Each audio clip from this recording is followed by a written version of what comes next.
Magandang umaga po sa inyo lahat. The 5th December, Monday ho ngayon mga boss. And by the way, mag-iingat po kayo sa inyo mga pera sa bangko, ano? Kami ho nagsasabi sa inyo, ipakaingatan nyo po ang inyong pera sa bangko. Kasi hindi po tayo nakakasiguro, depende po dun sa control measures ng sinasabing bangko. Naku, Diyos Maria Josep. Ako po ay magsasalita na may paghalong busina na rin. Union Bank, magandang umaga po sa inyo, Union Bank. Ito ho, sasabihin ko sa inyo, bakit ho ba kayo'y parang paborito nitong mga scammer, nitong mga loko-lokong dorobo na kayo'y gawing palaruan at ang dami ng biktimang lumapit sa amin? Mahigit 2 dosena na o 3 dosena na. 3 dosena na, ha? Alam niyo po ba, ito pong bangko na to, nirereklamo po na hindi naman po sila nagkaroon ng transaction, di binigay yung one-time password OTP, nagawa hong limasin ang kanilang pera sa nasabing bangko.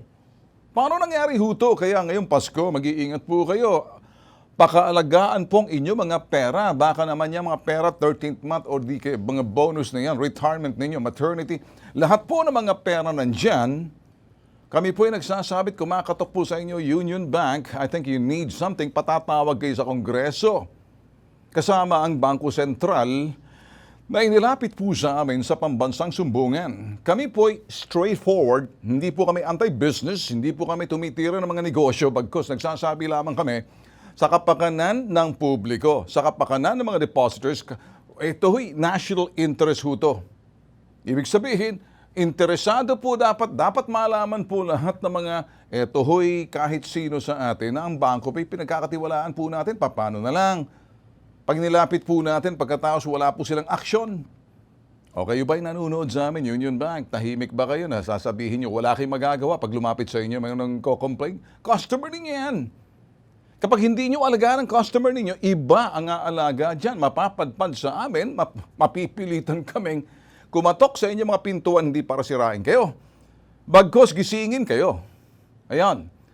Magkakaroon po ng investigasyon at kami ho'y mananawagan din sa Bangko Sentral dito po sa Chairman of Banks and Financial Intermediaries ng Kongreso, House Bill 3172, Anti-Online Scamming. Mag-iingat po kayo. Hindi lang naman po kasi Union Bank. Baka ibang mga bangko dyan, pinag-iingat po natin kapag kayo depositor. Tingnan niyo po na maigi. Huwag kayo basta-basta magkiklik. Kung ano nakikita niyo, phishing. Or ito ho'y wishing pagdating sa mga QR code. At may mga iba dyan, pag-iingat ho kayo. Pagkatapos baka nabigay nyo. Kaya kung minsan ng iba sinasabi ganito, kaya lang dito sinasabi, Sir, wala po kaming pinasok, wala po kaming clinic. Basta nagulat na lang kami. Wala na yung pera namin. Ang problema po rito sa ito'y bangko na to, na Union Bank, nilapitan, wala raw sila magagawa. Ganon. Sigurado kayo? You gotta be kidding. Mamaya, 17 minutes na segment po yan. Imbestigahan po natin. Abangan po ang susunod natin na gagawin dito. By the way, kami ho'y napapanood sa pamamagitan ho ng aming platform. Yan ho'y digital platform ho namin. Pwede ho kami sundan sa aming Bitag TV. Diyan ho sa aming Bitag Official. YouTube channel ho namin, Luzon, Visayas, Mindanao, worldwide kung sa aming mga Pilipino sundan. Pwede ho kami sundan live. Ganun din ho sa aming Bitag Media Digital. Ayan ho'y bitagmedia.com. Sabay din po yan. Ganon din ho sa aming Bitag Live Facebook page. Nakashare po yan sa aming sister company, Kings Premium DCMI. Ngayon, umpisa na ho natin mga bossing. Coffee ho muna tayo. Mas maganda ho siguro. Oh, yeah. Ang programa ho na Bitag Live, Issues Analysis and Public Service, All Points Bulletin, pag-aalerto po sa inyo ngayon pagkapaskuhan.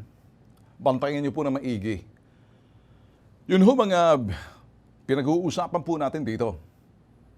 And iba po ang atake ho natin dito at tayo nagko-komentaryo. Natatandaan niyo ho ba yung pagkaroon ho ng Senate hearing ho at pinatawag ata yung Bureau of Fisheries and Aquatic Resources, BIFAR? Nabahag kaya ang buntot ng BIFAR? Natapalan ba ang mga mata nila ng pilak ni Judas? O nag-ala Poncio Pilato lang ba ang BIFAR matapos ang Senate hearing? Kung kaya't nirecall ng BIFAR o ipagpaliban daw muna ngayong Pasko hanggang sa susunod na taon na hindi raw sila mag-ooperate laban sa mga nagbebenta ng mga imported na pampano, mga pampano at pink salmon sa mga wet market. Tandaan niyo ho, pampano at pink salmon. May specialized importation permit ho to eh. Ibig sabihin may importer dito na kumukuha ng permit sa DA BIFAR, Department of Agriculture, Bureau of Fisheries and Aquatic Resources. Ang mga imported pampano at pink salmon, binebenta lamang sa mga membership supermarket, ordinaryong supermarket, sineserve sa mga, ito po'y, at niluluto sa mga 5-star hotels. Nakikita niyo po yan.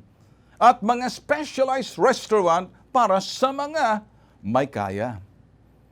Pero ang imported pampano at pink salmon na nabebenta at nabibili sa mga wet market, paano nangyari napadpad dito? Wait a minute. Masarap ang pampano. Malasat malinamnam, depende sa luto mo niyan. Ang pink salmon naman, masarap din, ganon din. Subalit, may presyo, imported eh.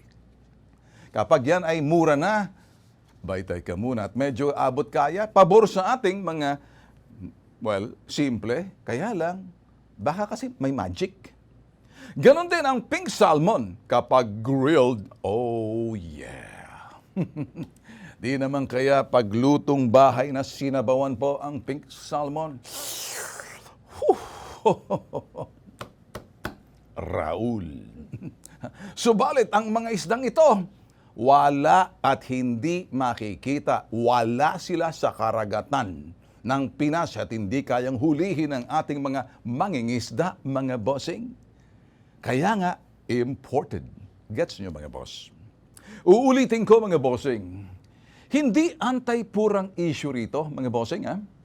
Hindi po anti-poor. Ang issue rito ay mga potok sa buhong mga importer. Sila na rin na matuturing mga smuggler na rin, mga diversionist. Sila rin maaring nasa likod ng pagbebenta. Nasa likod ng kumbaga pagpapakalat sa mga wet market. Yung mga simpleng palengke, kundi mabahong palengke. Yung mga kaya wet. Sa halip doon sa mga palengke na ganyan, sa mga nabotas kung saan sa mga lalaking palengke, nakikita po ang pampano dyan, makakabili kayo. Makikita kayo mga pink salmon na dapat sa mga, kasi meron nga permit import permit. Na dapat binibenta lang doon sa sinasabi natin. Again, uulitin ko, malalaking membership supermarket. Taneng!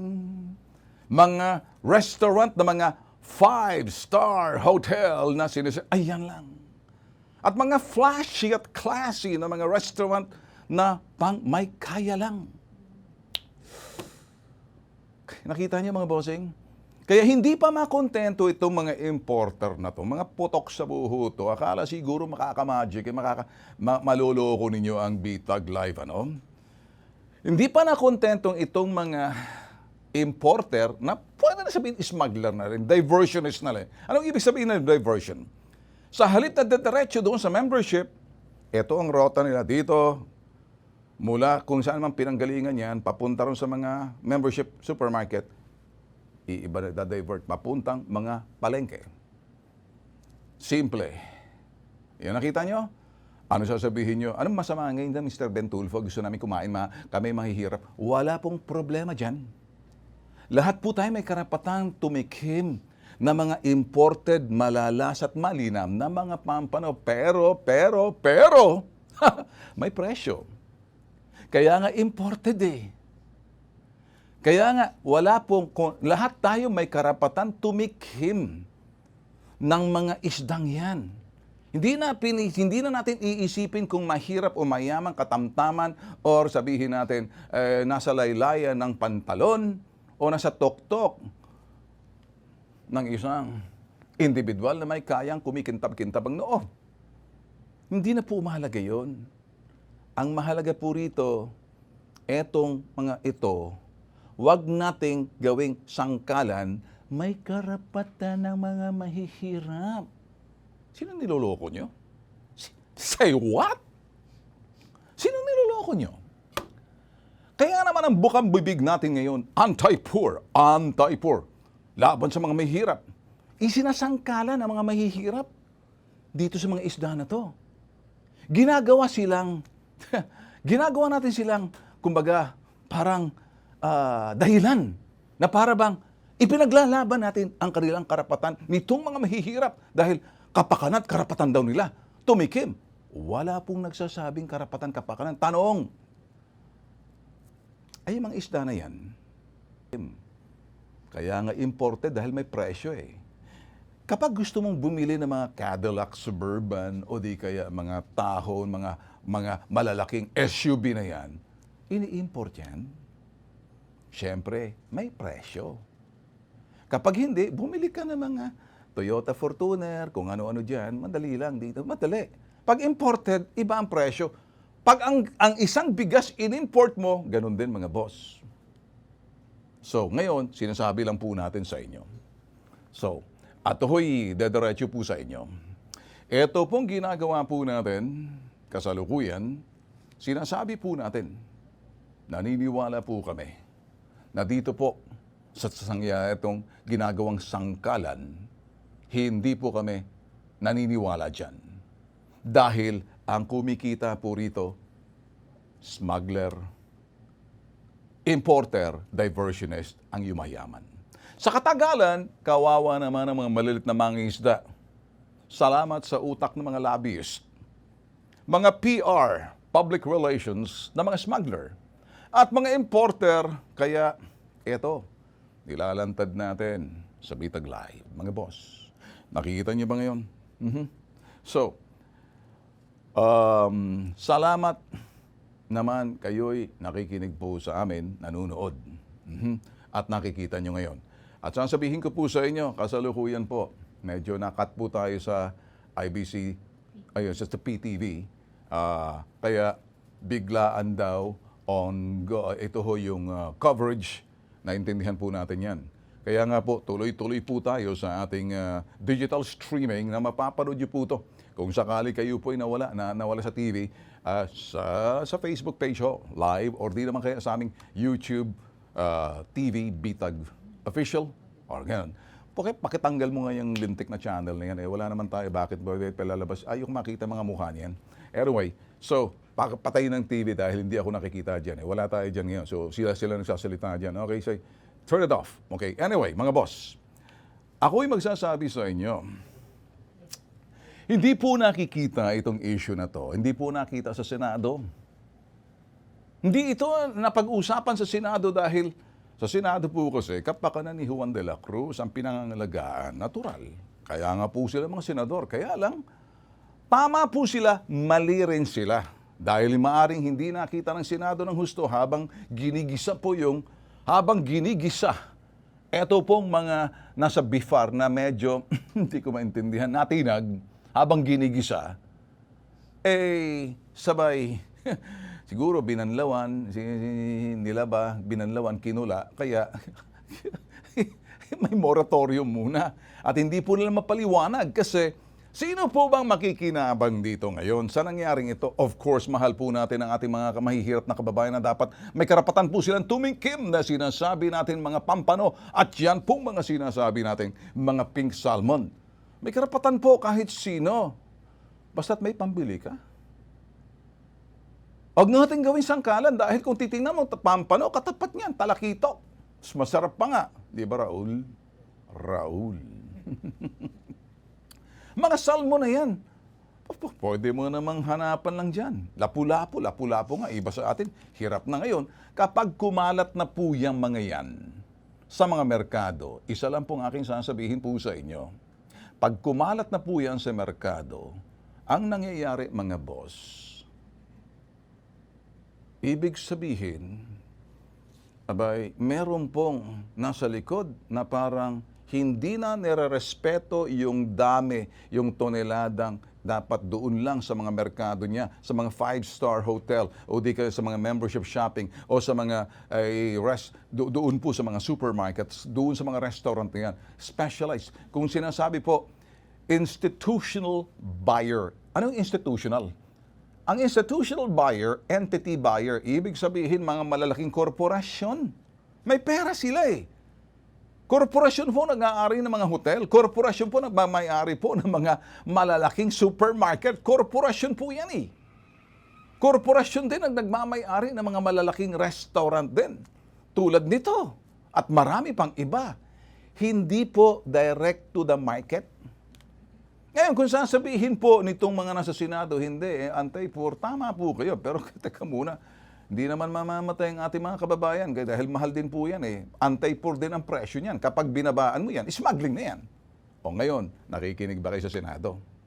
Siguro naman ako'y tatalab ng konting aking sasabihin. Hindi ko dinidepensahan itong mga eng na nasa Bureau of Fisheries and Aquatic Resources, tatanga-tanga. Hindi kayang manindigan at sabihin ng kanilang trabaho kung bakit ayan ini-import limitado. Hindi para sa lahat. Kaya nga, ang bumibili dapat yan, mga institutional market, ibig sabihin, malalaking gusali, malalaking korporasyon. Sila po ang bumibili niyan. Hindi po si Juan de la Cruz. Kasi sila po ay may mga pera. Katumbas po na sinasabi natin dito, iba po, kaya bumabay sila. Kaya, di pa nakontento itong mga putok sa buhong mga importer na to, na mga diversion na smuggling. Pati ba naman wet market tinira ninyo? Mga bossing, ito nga sinasabi natin ngayong Kapaskuhan. At titingnan nyo, titigil daw muna sila sa kanilang operations. Anong sinasabi nitong mga ito? Titigil daw muna sila sa kanilang operations. Bakit? Titigil daw sila sa kanilang operations muna para pagbigyan. I don't know. Hindi daw muna nila huhulihin at stop operations muna sila. Bakit sila stop operations? Natinag sa Senado, hindi ko naman sinasabing lumaban kayo sa Senado, magpaliwanag lang. Mga nasa Senado, marunong naman umintindi. Baka sa Senado, nagapang na mga lobbyist, yung mga PR nitong mga PI na mga ano na to, na mga smuggler na to. Baka kasi hindi lang nakikita. Kaya ako magsasabi po sa inyo, sa tuwing, asan notes ko, ayaw ko kasi sumasayaw yung aking prompter eh. Pasayawin mo pa, Apple. Sige, dagdagan mo pa. Mga boss, sa tuwing kumakain kayo ng pink salmon at pampano, isipin nyo ang aking mga sinasabi. Masarap, malinamnam. Salamat sa mga smuggler na nabigyan ng mga permit. Hindi pa kontento. Pati palengke na para sa mga mahihirap daw at mga kapareho naming medyo katamtaman. Pero wag ka. Hindi doon sa panlasa. Hindi ba? Kung ang sinasabi, panlasa mga Pinoy na para bang hindi na tayo mabubuhay pag wala yan, karapatan nga natin yan. Kinakailangan natin may presyo, kaya nga institutional market.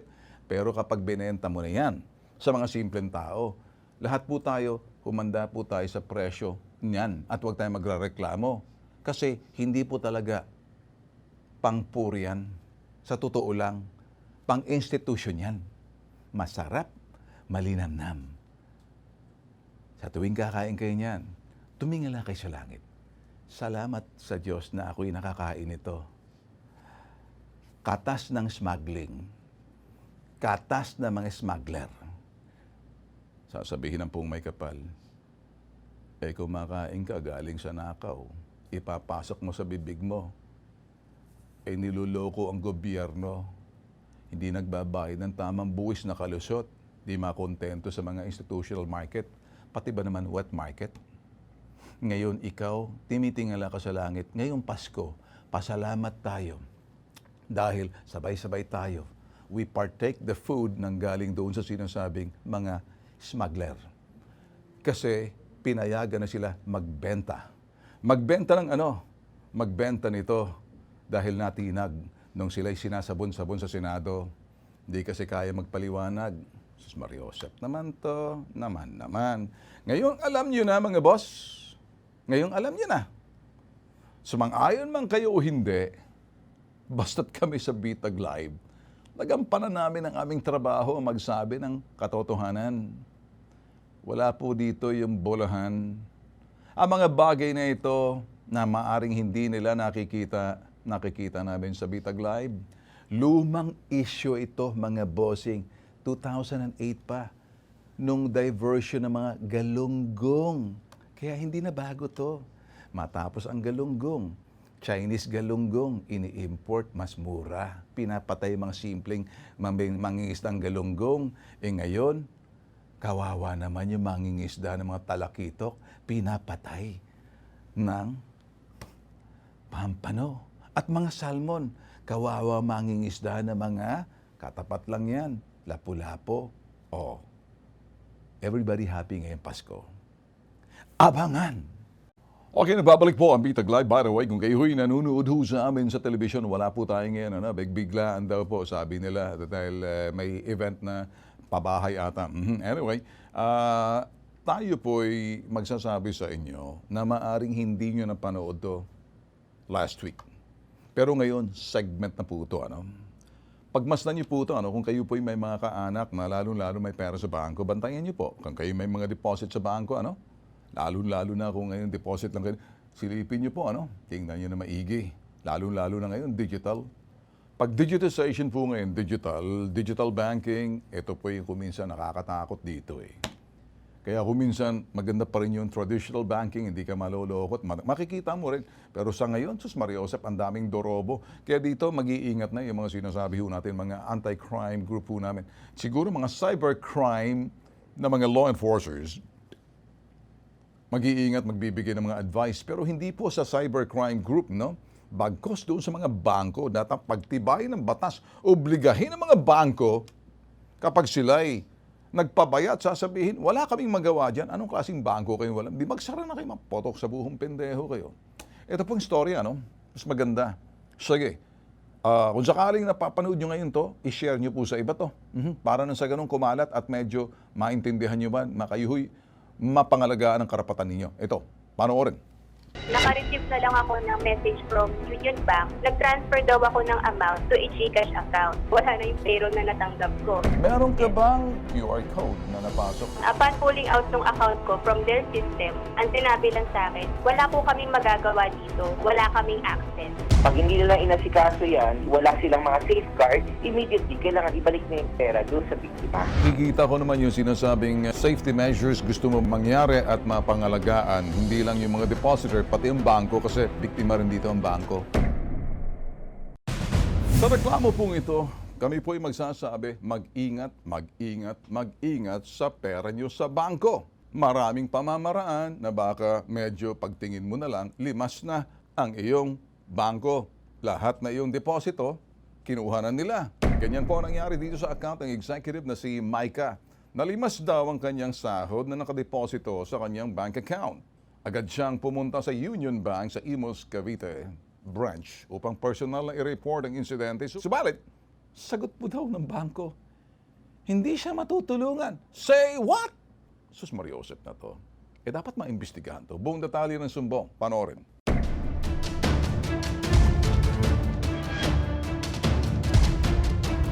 Nagpadala ng mensahe si Micah, 33 anyos, sa hashtag ipabitag mo para iparating ang kanyang reklamo at pagkadismaya sa bangko kung saan nakadeposito ang kanyang payroll.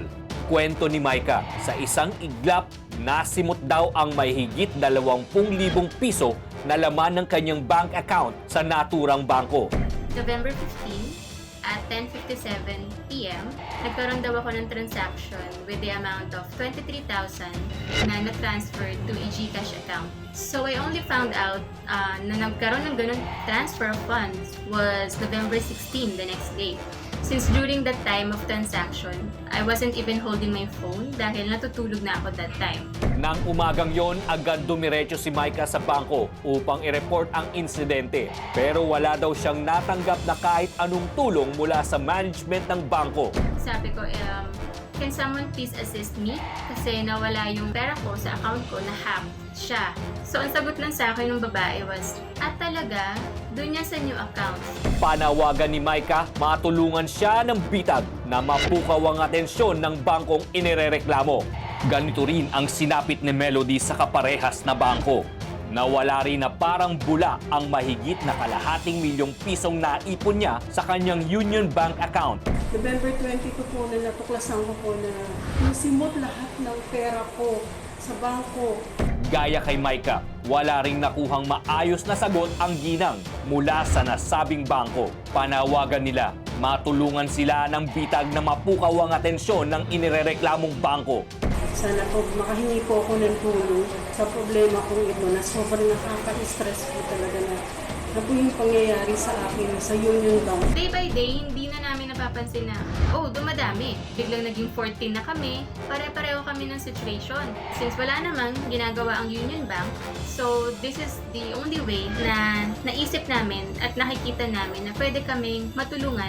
Ang sumbong, iimbestigahan at aaksyonan sa hashtag ipabitag mo. Ano bang meron sa Union Bank na parang andali para sa inyo gumawa ng ganitong kalokohan? May nakita ba kayong kahinaan at bakit hindi nagagawa sa ibang bangko? Yan ang tanong. Isa po sa mga biktima, mahigit kalahating milyong piso na walang pera sa bangko. Ang kanyang reklamo, parang binabaliwala raw po ng Union Bank. Yan po ang kanyang sinasabi. Sa linya ng telepono, kakausapin natin, Micah, magandang tanghali sa iyo. Hi, good afternoon, Sir Ben. Alright, Micah, kailan nangyari yung incidenting to? At kailan mo nalaman na limas na yung pera mo? Nangyari po siya last November 15 at 10:57 p.m. ng gabi. And I only found out the next day. Kasi nung nangyari yung transaction, hindi ko hawak yung phone ko dahil natutulog na ako. So, naka-receive na lang ako ng message from Union Bank na nag-transfer daw ako ng amount to a GCash account. After nun, chinek ko kagad yung UB app ko sa mobile phone. At doon ko nakita, wala na yung sinahod ko, wala na yung payroll na natanggap ko. Then, chinek ko kagad yung transaction history and doon siya lumabas na nag-transfer nga daw ako to a GCash account. May nakipag-ugnayan ba sa iyo? May mga transaction ba? Meron ka bang na-receive na message pagkatapos clinic mo? Actually, tinanong din po sa akin yan, sir, dun sa bank nung nag-report ako. But wala po akong na-click, wala rin akong na-receive na link. Kasi aware ako dyan sa phishing eh. Actually, yung Union Bank app ko po, dalawa yung security. So talagang ako on my part, very secured ako kasi nga aware ako dyan dahil nakaka-receive ako ng mga emails from Union Bank na medyo marami nga daw phishing ngayon. So for me, nag-double security talaga ako. So nagulat na lang ako paano nagkaroon ng transaction nang wala akong na-receive na OTP at hindi ko hawak yung phone. You transferred an amount of 23,000 pesos at 23,357 to BD, tapos 54,52,8 AA 74F. Meron ka bang QR code na napasok pagkatapos at doon, ibang transaksyon o naiwan mo or anything na posible kasi baka wala nga doon sa phishing, iba naman ang napasok mo kasi ito yung pag-iingat talaga. Wala po, sir. Actually, hindi naman din ako talagang mag-aaksaya ng oras kung alam ko on my end na at fault ako, pero wala talaga. Ano ang ginawa ng Union Bank dito sa reklamo mo? Actually, Sir Ben, to be honest, wala pong ginawa. Immediately pumunta ako sa bank since that's the protocol. Kailangan mo siyang i-report. And upon arriving sa bank, ang tagal pang hiningi sa akin yung ATM card ko and the valid government ID to confirm na sa akin talaga yung account. Upon pulling out ng account ko from their system, ang sinabi lang sa akin, wala po kaming magagawa dito, wala kaming access. Bakit wala kayong access? Sa inyo yung online app na yan. Alright. Kami as customers, hindi namin yan mag-download if hindi nyo siya in-endorse sa amin. Okay. To my disbelief, wala din siyang nagawa. Kasi daw po, yung account ko with Union Bank is Union Bank Iyon. So wala daw silang access with Union Bank Iyon. Okay. So I asked her, pwede bang i-direct mo na lang ako to an agent na under Bank Union Bank Iyon? Wala din daw pong hotline, yung Union Bank Alright. Iyon. So the only way na ma-access ko siya or makakapag-communicate ako is through email and messenger daw po sa Facebook. Nag-isip ka ba somehow na gumamit ng abogado na ikay marepresenta at para sumulat sa bangko hinggil sa problemang ito na para makita ng mga abogado step by step na pwede silang magpa-open investigation sa kaso mo na talagang pinatutunayan mo walang activities basta lang nalimas. Ngayon, kaya ko sinasabi sa iyo to, plain and simple. Una, abogado. Para ganon ay sila'y habulin. Para na ganon may demand letter na sila'y magsasagot sa iyo dahil kay customer. Hindi po pwedeng makikipag-usap sa iyo mga teller. Kaya ko sinasabi yan, unless you're represented by somebody, then the bank will start to listen. Pag nakita nila may abogado ka, at hindi ko naman sinasabi, di sa parting to, iba kasi yung demand letter. Yun ang pananaw ko. Ipinaabot ng bitag sa Union Bank ang 22 kasong ito. Sa official statement ay pinadala ng Union Bank sa pamamagitan ng email sa amin. We are currently verifying the complaints mentioned on Bitag Public Service Program. We assure everyone that Union Bank takes cybersecurity concerns seriously and continuously monitors its system for possible cyber attack. We would also like to remind our customer to be extra vigilant against the various modes of cybercrimes and fraudulent activities, especially during this holiday season. Best regard, may pangalan dyan, Mariel de los Santos, Media Relations Officers, Grupo Agatep Incorporated. Kasalukuyan, nakikipagtulungan ang bitag sa tanggapan ni Congressman Erwin Tieng sa kanyang isinusulong na batas para sa mga kasong tulad nito. Nitong Agosto 20 taong kasalukuyan, na-file na sa Kongreso ang House Bill 3172 o yung sinasabing anti-account scamming. Ayon kay Congressman Tieng, layunin ng House Bill 3172 na protektahan ang mga depositors na gumagamit ng online banking at bigyan ng liability o pananagutan ang mga financial institutions, ang mga bangko.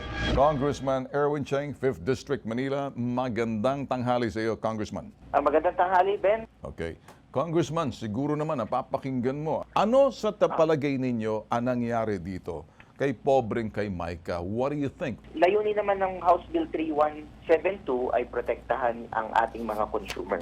Kagaya naman sa mga previous na mga batas natin, palaging mga consumer ang regular na tao ang pinoprotektahan natin. So dito sa ating House Bill, meron tayong nilagay dito na provision na in the event na hindi ayusin ng bangko ang kanilang sistema, ay pwede silang mapatawan ng parusa na immediate restitution ng amount. Ibig sabihin nun, pag hindi nila inasikaso yan, wala silang mga safeguards, kagaya yung mga sinasabi, mga walang OTP, mga ganyan, immediately, kailangan ibalik na yung pera doon sa biktima. Yun ho yung isang provision na nilagay natin dito sa ating batas para mabilisan po, mabilisan maibalik yung pera sa ating consumer. Nakita naman natin po na kumikita naman ng mga bangko sa ating mga consumers, ating mga kliyente. So, dapat din, magkaroon sila ng mga safeguards. Kaya, kumbaga, yung tawag nila mga firewall, yung mga security authentication, dapat doblehin, triplehin nila yan. Para hindi ganun kadali ma-access yung account ng ating mga depositors. I see. Event po na wala silang ganun, wala silang mga safeguards na nilagay, may sagutin sila sa ating House Bill pag napasa to, kailangan immediately ibalik nila yung pera na nawala. Congressman, sa linya ng telepono natin mismo yung complainant. Micah, are you there? Yes po, Sir Ben. Go ahead, Micah. Talk to Congressman Erwin Tieng. Good afternoon, Congressman. We're actually hoping po kasi hindi lang ako yung victim. Actually, I'm representing the group and iba-iba po talaga yung amount na nakuha sa amin. Merong maternity benefits yung nakuha sa kanya from SSS. So, meron naman 3,000 lang yung laman ng account niya pero talagang kinuha pa din. Lahat po kami is gumagawa ng way. Nakapag-file din po kami sa Bangko Sentral kasi hindi kami binibigyan ng sagot na matino ng Union Bank kasi puro customer service lang po yung sumasagot sa amin eh. Nag-file kami sa Bangko Sentral, lumapit kami sa NBI pero like po nung sinabi ni Sir Ben kanina, according to NBI, marami na daw po talagang nagre-reklamo with Union Bank but they cannot do any legal actions unless ma-involve po ang Bangko Sentral. Actually, ma'am, tama-tama po na ako po yung nakausap nyo kasi hindi lang po ako yung author ng batas na to, ako rin po ang chairman ng Banks and Financial Intermediaries sa House of Representatives natin. So ang gagawin ko po ngayon after natin mag-usap dito, makausap ko kayo off-air para po makapag-set tayo ng meeting kung paano natin matutulungan. Ito nga, Micah, Congressman Erwin Tieng, ano? Bakit paborito ang Union Bank gawing playground, laruan? Meron ba silang nakitang madali, Congressman? Or are there any things na hindi natin nakikita kaya sila'y madaling malusutan? Kung pag-uusapan ay mga reklamo kapareho nito, kawawa naman din ang Union Bank, baka hindi po lang nakikita, Congressman. Hindi natin pwede sabihin na Yes. basta lang eh. I think maraming mga ibang bangko na nagiging biktima rin, ginagamit ng mga sindikato. Pero it so happen lang na baka mas mahina yung mga security Yan. ng bangko na to. But either way po, sa ating batas, nilagay din natin po dyan na mapaparusahan din natin itong mga nagpapadala ng email. Lahat po to kinover natin sa batas natin para to make sure na maaalagaan natin din yung mga yung mga kliyente ng mga bangko. So huwag kayong mag-alala, Sir Ben, at pakisabi po Micah. sa ating Kay Micah. at lahat po ng kanyang kasama na biktima ng mga sindikato na to, uupo tayo at ipapatawag natin po ang BSP kasama po ang mga bangko na to para makapag-explain sila sa harap natin kung ano po ba yung mga next step na gagawin nila at ano po yung kailangan din nilang support in terms of legislation para mas magkaroon sila ng pangil sa paghahabol dito sa mga sindikato. Okay. Congressman, nakikita ko naman yung sinasabing safety measures gusto mo mangyari at mapangalagaan. Hindi lang yung mga depositor, pati yung bangko. Kasi kung titingnan po natin, Congressman, biktima rin dito ang bangko. Ganito na lang, Congressman. Sige, tutulong na rin kami sa inyo. Pero siguro off the air, i-endorse namin muna si Micah at mga grupo nilang nabiktima para masuri nyo. Baka may mga bagay pa na gusto nyong gawin na hindi natin muna pag-usapan kasi ayoko naman madehado ang bangko na baka lang sinisira natin dahil kami po sa pambansang sumbungan sa BITAG, we are not anti-business, much more sa institution. We would like to play the role na palang solution-oriented. May sindikato rito. Yun lang siguro magawa nyo, Congressman. Kung may kakulangan pa po ang ating draft bill, dito sa pagmi-meeting natin, maidadagdag po natin yun pagka nagkaroon ng amendments po. Alright. Micah? Yes, Sir Ben. Yes po. Okay. Okay, ganito na lang, Salamat yung pagtiwala mo sa amin. Pero kami naman, umaasa rin sa tulong ng katuwang natin sa Kongreso dahil ito, ginagawa nila. At medyo mabilis din ang kilos ng sindikato. Kaya importante, sumasabay. Ito na yung produkto na sinasabing digitization technology, Congressman. Maganda, kaya lang medyo pag ito'y nabutasan din ng mga sindikato, nagiging problema. Kaya nandyan po kayo gumagawa ng batas. Opo, salamat po. Salamat. Salamat po sa tiwala. Okay. Maraming salamat sa pagtanggap ng tawag namin. Ay mabuhay po kayo, Congressman. Salamat din po. Okay, ganito na lang siguro, lahat ng numbers and everything may mag-aasikaso sa inyo, mga staff po namin, mga investigators para matulungan pa kayo. At maraming salamat sa pagbabahagi mo ng iyong, ngayon ay problema na marinig ng lahat, hindi para insultuhin ang bangko, pag-ingatin yung publiko. May gusto ka bang sabihin sa publiko bilang biktima? Siguro po you really need to stand up if may mga situations na ganitong nangyayari. Kasi if you won't speak up, hindi siya matitigil eh.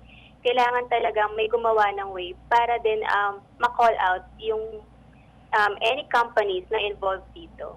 Thank you so much for standing up and speaking the truth.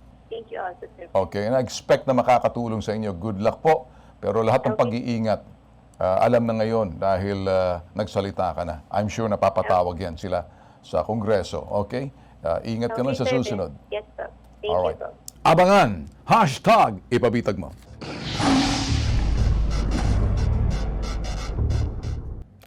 Mga boss, ngayong Biyernes ay magkakaroon ng medyo paghaharap at pinatawag po kasi yung Bangko Sentral, ganoon din po yung sa Allied. At yung mga complainant, ay nandoon din po yung mga taga-bitag para doon at to witness kasi dito po nag-umpisa, tandaan, kami po sa pambansang sumbungan. Kung titingnan po natin, ang mga sumbong hindi ho pangkaraniwan. Kuminsan komplikado, ginagawa po namin simple. Nakikipagtulungan na po kami sa mga alagad na batas. Nakikipagtulungan din po kami sa mga mambabatas. Nakikipagtulungan kami sa iba't sektor kasi hindi na po ordinaryo mga sumbong. Umabot na sa puntong ang mga sumbong po rito, hindi si Lolo, inabuso si Apo, or di naman kaya si Mister, kinaliwa ni Mrs. Hindi na po ganun. Marami na pong sumbong na kumbagay problema na kinakailangan solusyonan na medyo sisilipin kung may kaukulang batas na kulang or dadagdagan o di naman kaya nilalantad po natin sa kaalaman po ng publiko nang sa ganun kayo maalertuhan. Iba po ang pambansang sumbungan dito po as public service po. Hindi po kami feel-good public service.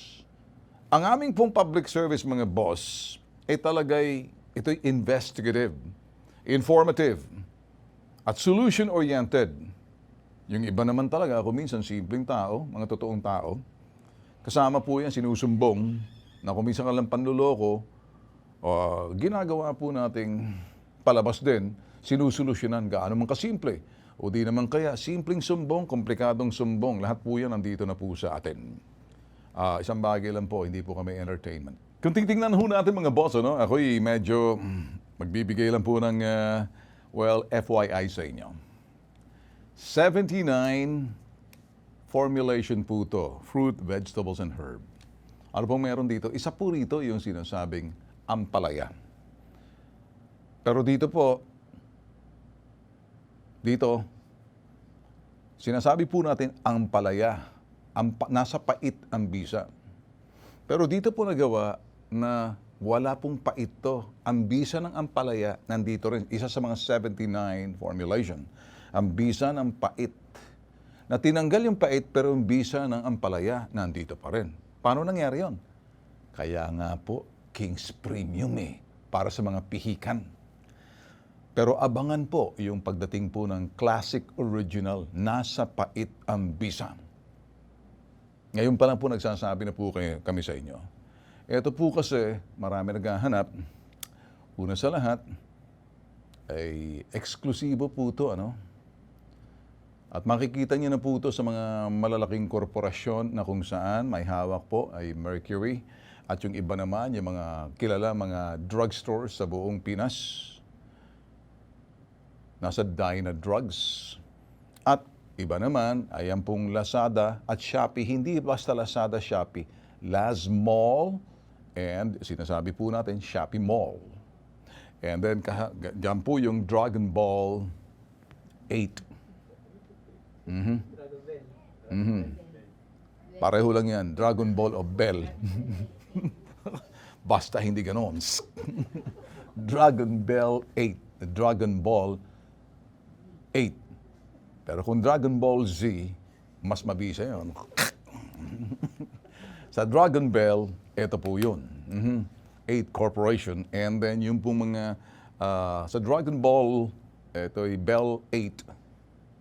Ang tabayanan niyo po sa mga buying stations po nila. At meron po kami mga dealers, ito po siya mga area distributors. Wala po kami mga dealers, area distributors. Ilan lang po sila na binibigay po namin mga pangalan. Consistent po sila. So ngayon, nagsasabi po kami, at 24/7, bukas po yung CCTV sa baba. Kung paano po sila pinapackage, sun up, sun down, 24/7, pati paggawa, pati pagpapackage po nitong mga ito, bago dumating po sa inyo, dalawang sealed po rito three times.